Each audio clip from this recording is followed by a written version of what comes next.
Hello दोस्तों, नमस्कार। आप सभी का स्वागत है हमारे चैनल RK स्टडी कंपटीशन 1 पर।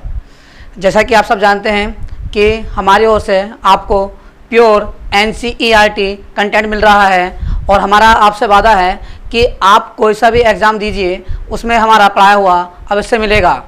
तो आप हमारे ऊपर विश्वास करते हुए हमारे चैनल को सब्सक्राइब कीजिए और अपने यार दोस्तों से भी सब्सक्राइब करवाइए।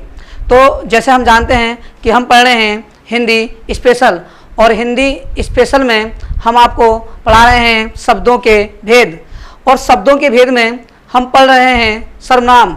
और सर्वनाम मैंने बताया आपको कि सर्वनाम के क्वेश्चन 2 पूछता है। अब बहुत से बच्चों को यह अंतर समझ में नहीं आता कि उसने भेद पूछा है या संख्या पूछी है। जब भी वह संख्या पूछेगा तो संख्या हमेशा 2 लगानी है, और भेद पूछेगा तो भेद हमेशा तुम्हें जो 6 लगाने हैं। तो बहुत ही समझकर ध्यानपूर्वक आपको क्वेश्चन टिक करना है। यदि उसने संख्या पूछी है तो ऑप्शन में आपको 6 सबसे पहले ऑप्शन मिलेगा, लेकिन आपको ये देखना है कि उसने संख्या पूछी है या सर्वनाम के भेद पूछे हैं। जब भी संख्या पूछेगा तो संख्या में हमेशा 2 टिक करना है, क्योंकि सर्वनाम की संख्या 2 ही होती है। और कौन सी होती है? एक होता है मूल सर्वनाम और दूसरा होता है यौगिक सर्वनाम। तो मैंने बताया यदि पूछता है यौगिक सर्वनाम की संख्या, यौगिक सर्वनाम की संख्या कितनी होगी, तो वो होती है 11। आपको बहुत ही विशेष रूप से ध्यान देना है और ये देखना है कि क्वेश्चन में पूछा क्या है। मैंने आपको जिस प्रकार से भी क्वेश्चन बनेंगे मैं आपको उसी प्रकार से क्वेश्चन कराऊंगा, और आज जो क्वेश्चन पूछे जा रहे हैं मैं उसी प्रकार से आपको कंटेंट लेकर चल रहा हूं। मैं आशा करता हूं कि मेरा कंटेंट आपको बहुत ही अच्छे समझ आएगा। आपको इसकी कीमत जब मालूम पड़ेगी जब आप कोई एग्जाम देकर आओगे और आप कहोगे कि हमने RK स्टडी कंपटीशन 1 पर पढ़ा था और उसका पाया हुआ बहुत आया। तो आप एक बार विश्वास करके हमारे चैनल को सब्सक्राइब कीजिए और अपनी परीक्षाओं में अच्छे नंबर लाइए। तो शुरू करते हैं, हम अपने टॉपिक पर आते हैं, और टॉपिक हमारा है सर्वनाम के भेद। और सर्वनाम के भेद में हमने पहले ही पढ़ा है, वो पढ़ा है पुरुषवाचक सर्वनाम। और पुरुषवाचक सर्वनाम के 3 भेद होते हैं। एक होता है हमारा प्रथम पुरुष, दूसरा होता है मध्यम पुरुष, और तीसरा होता है अन्य पुरुष। तो बहुत ही जैसे क्वेश्चन पूछता है, अब जो क्वेश्चन पूछ रहा है वो वाक्य देकर पूछ रहा है, बताइए इस वाक्य में कौन सा सर्वनाम होगा। ये देखिए जैसे हम प्रयोग करते हैं यह और वह का, और कुछ क्वेश्चन मैंने लिखे हैं। जैसे लिखा हुआ है आपके पिताजी क्या करते हैं, तो बच्चे देखते क्या करेंगे, इस पर क्या लगा देंगे, प्रश्नवाचक सर्वनाम लगाएंगे। क्या लगाएंगे? प्रश्नवाचक सर्वनाम। लेकिन वो टिक करेगा, बताइए यहाँ आपके क्या है, वो टिक क्या करेगा, बताइए यहाँ आपके क्या है। तो आपको बहुत ध्यान रखना है कि जब भी आपके की बात चले सेकंड पर्सन की, मतलब द्वितीय व्यक्ति की या मध्य पुरुष की, तो वह हमेशा क्या होता है, पुरुषवाचक सर्वनाम होता है। और पुरुषवाचक सर्वनाम में कौन सा होता है, वो होता है मध्यम पुरुष। कौन सा होता है? मध्यम पुरुष। तो आपको किस प्रकार से क्वेश्चन बनेंगे हम आपको बताने जा रहे हैं सेंटेंस के माध्यम से। आइए सीखते हैं। देखिए कोई पहले सेंटेंस है, उसने दिया है मैंने आपको पहले ही कहा था कि वह बीमार नहीं है। एक बार गौर से वाक्य को पढ़िए। क्या लिखा हुआ है? मैंने आपको पहले ही कहा था कि वह बीमार नहीं है। देखिए इसमें कितने सर्वनाम प्रयोग किए गए हैं मैं आपको बताता हूँ। पहली बात उसने लिखा मैंने, तो मैं और तुम, मैं और हम कौन से में आता है? मैं और हम आता है, हमारा आता है उत्तम पुरुष में। किसमें? उत्तम पुरुष में। तो ये कौन सा हो गया? मैंने जो हो गया, मैंने हो गया। देखिए मैंने क्या है? एक यौगिक सर्वनाम है। मैंने क्या है? मैंने एक यौगिक सर्वनाम है। क्या है? यौगिक सर्वनाम। यौगिक सर्वनाम है, और यौगिक सर्वनाम जो मूल सर्वनाम है इसमें वो है मैं। क्या है? मैं। और मैं किस प्रकार का सर्वनाम है? तो मैं है पुरुषवाचक सर्वनाम। मैंने आपको बताया बे सर्वनाम, या हम कह सकते हैं बे मूल सर्वनाम, जिसमें परसर्ग लगाकर या कारक चिन्ह लगाकर सर्वनाम बनाए जाते हैं, वे कहलाते हैं यौगिक सर्वनाम। क्या कहलाते हैं? यौगिक सर्वनाम। अब इसमें ये पूछा है, बताइए, अब वो यहाँ पर अंडरलाइन कर देगा कि बताइए मैंने किस प्रकार का सर्वनाम है। अगर मैंने, उसने जो ऑप्शन में पुरुषवाचक सर्वनाम नहीं दिया है और ऑप्शन दिया है यौगिक सर्वनाम, तो आपका क्या हो जाएगा, वो हो जाएगा हमारा मैंने हो जाएगा यौगिक सर्वनाम। क्यों? क्योंकि इसमें जो ने है, ये ने क्या है, ये ने हमारा क्या है, एक परसर्ग या कारक है। क्या है? परसर्ग या कारक। तो परसर्ग जो होता है वो चिन्ह होते हैं, और चिन्हों के हम क्या बोलते हैं, कारक बोलते हैं। क्या बोलते हैं? कारक। तो अब ऑप्शन देगा मैंने किस प्रकार का सर्वनाम है, तो ये हमारा पुरुषवाचक सर्वनाम। क्या है? पुरुषवाचक सर्वनाम। और पुरुषवाचक सर्वनाम में कौन सा सर्वनाम है पुरुषवाचक का, वो है हमारा प्रथम पुरुषवाचक सर्वनाम। कौन सा? प्रथम पुरुषवाचक सर्वनाम। अब देखिए ये लिखा हुआ है आपके, क्या लिखा हुआ है, आपको लिखा हुआ है, आपको।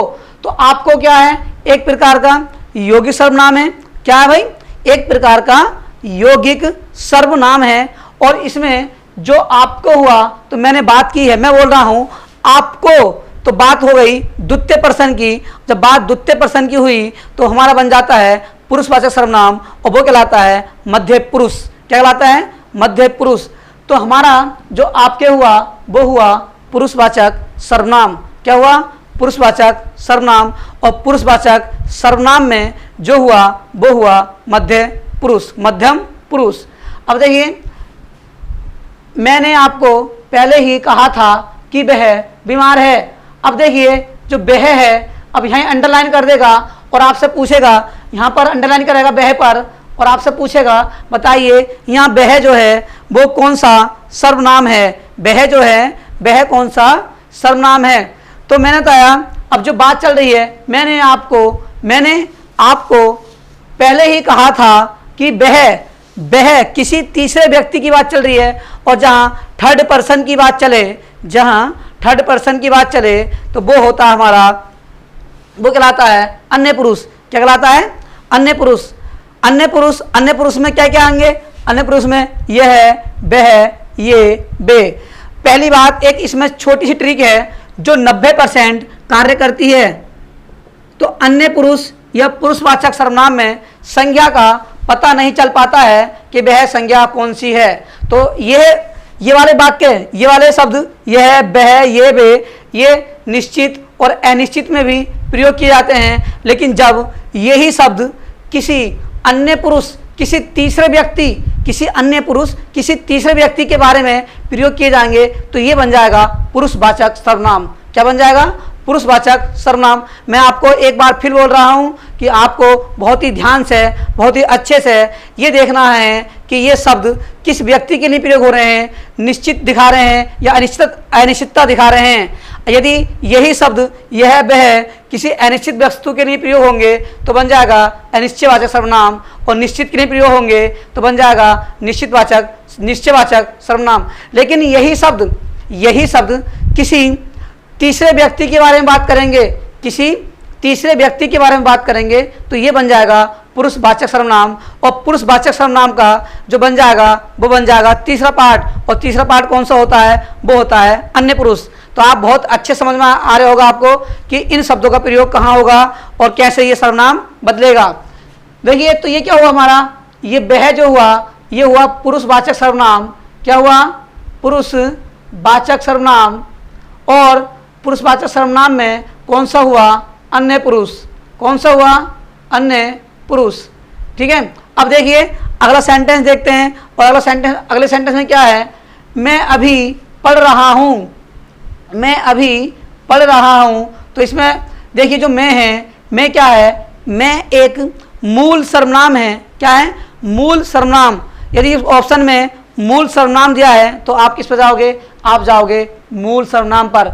और यदि ऑप्शन में दिया है पुरुषवाचक सर्वनाम तो आप किस पर जाओगे? पुरुषवाचक सर्वनाम पर।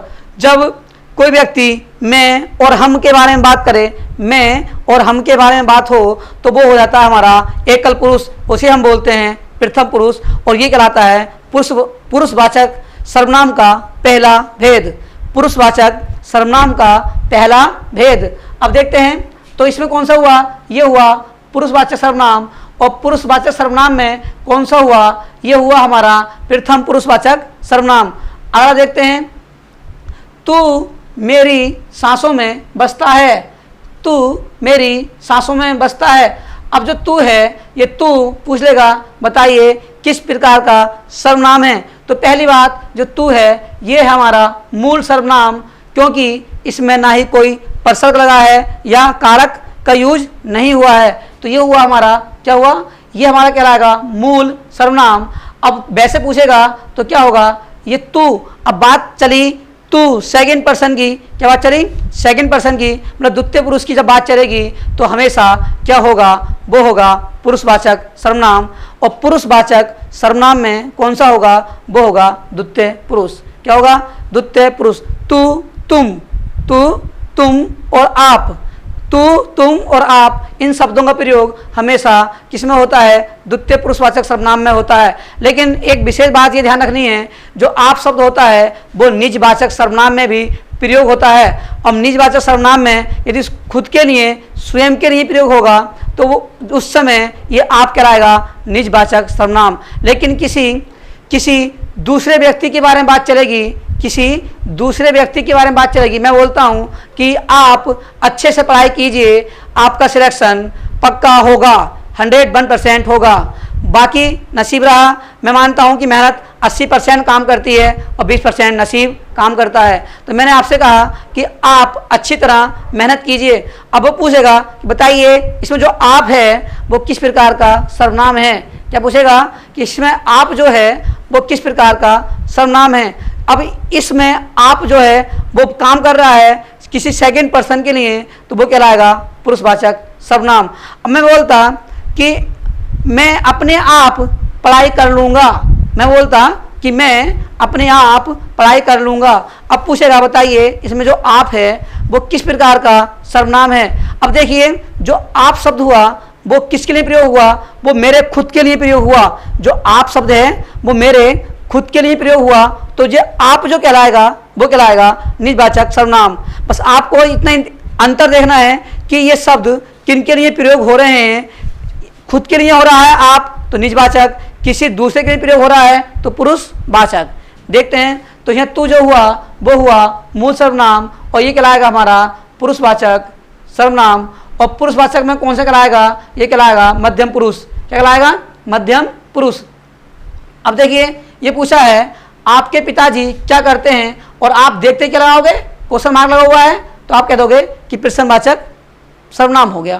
क्या कह दोगे कि प्रश्नवाचक सर्वनाम हो गया। लेकिन ऐसा नहीं करना है, क्योंकि उसने पूछा है बताइए जो आपके है ये किस प्रकार का सर्वनाम है। क्या पूछेगा, ये पूछेगा बताइए आपके किस प्रकार का सर्वनाम है। तो आपके, मैंने कहा आपके पिताजी क्या करते हैं, तो बात चली किसी सेकंड पर्सन की, और जहाँ भी बात चले सेकंड पर्सन की तो वो होगा हमारा पुरुषवाचक सर्वनाम। और पुरुषवाचक सर्वनाम में कौन सा होगा, वो होगा हमारा मध्यम पुरुष। कौन सा होगा, मध्यम पुरुष। अब देखते हैं अगला सेंटेंस, हमारा अगला वाक्य है आप कहाँ रहते हैं, आप कहाँ रहते हैं। देखिए क्वेश्चन मार्क लगा हुआ है, लेकिन मैंने पूछा बताइए यहाँ आप जो है वो किस प्रकार का सर्वनाम है। मैंने क्या पूछा आपसे, बताइए जो आप है वो किस प्रकार का सर्वनाम है। तो आपको ध्यान रखना है जो आप शब्द प्रयोग हुआ है वो प्रयोग हुआ है किसी द्वितीय या सेकंड पर्सन के लिए, और जब कोई शब्द किसी सेकंड पर्सन के लिए प्रयोग हो तो वो क्या कहलाता है, हमारा वो कहलाता है पुरुषवाचक सर्वनाम। और पुरुषवाचक सर्वनाम में कौन सा होगा, वो होगा मध्यम पुरुष। क्या होगा, मध्यम पुरुष। अब देखिए यह मेरी बात नहीं सुनता, यह मेरी बात नहीं सुनता।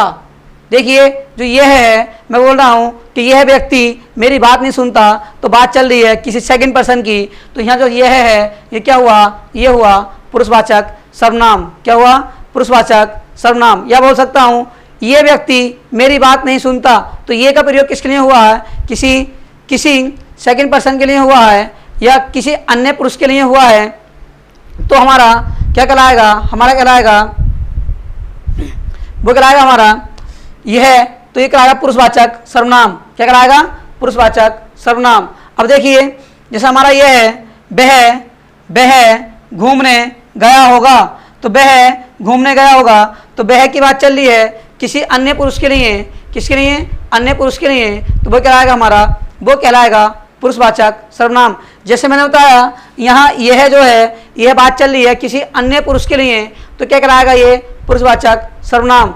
अब देखिए हम सभी घूमने जाएंगे, हम सभी घूमने जाएंगे।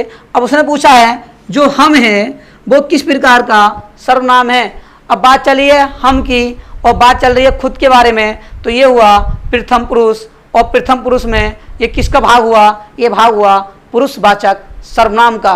किसका भाग हुआ, पुरुषवाचक सर्वनाम का। अब देखिए अगला सेंटेंस है बे अभी आ रहे हैं, बे अभी आ रहे हैं। तो ये बे जो है, बे हमारा किस प्रकार का सर्वनाम होगा। यहाँ बात चल रही है किसी तीसरे पर्सन की, और जब बात किसी तीसरे पर्सन की चले तो वो हमेशा क्या होगा, वो होगा अन्य पुरुष, और अन्य पुरुष किसका भाग है, वो है पुरुषवाचक सर्वनाम का भाग।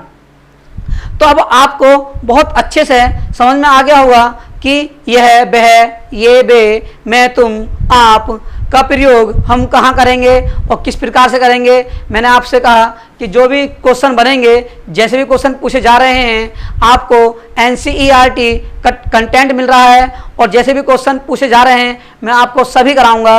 और जब आप किसी भी बुक का कोई भी प्रैक्टिस सेट लगाओगे तो आप बहुत ही आसानी से उस प्रैक्टिस सेट को सॉल्व कर पाओगे। मैं गारंटी लेता हूं कि आपको कोई भी परेशानी नहीं आएगी, लेकिन शर्त यही है कि आपको एक पेन और कॉपी लेकर बैठकर बहुत अच्छे से अपने नोट्स बनाने हैं और उन्हें अच्छे से याद करना है, और साथ साथ प्रैक्टिस सेटों को लगाना है। आपकी हिंदी ऑटोमेटिक ही उसमें प्रॉपर बढ़ोतरी होने लगेगी और आप हिंदी में अच्छे मार्क गेन कर पाएंगे। हमारी जो हिंदी का नाम है वो है हिंदी स्पेशल। तो आप स्टेट लेवल का कोई सा भी एग्ज़ाम दीजिए जिसमें हिंदी पूछी जाती है, आप बहुत ही अच्छे मार्क्स हिंदी में कर पाओगे। तो अब हम जो पढ़ेंगे इसका अगला भाग वो पढ़ेंगे निजवाचक सर्वनाम। तो आज के लिए आप सभी को नमस्कार और धन्यवाद।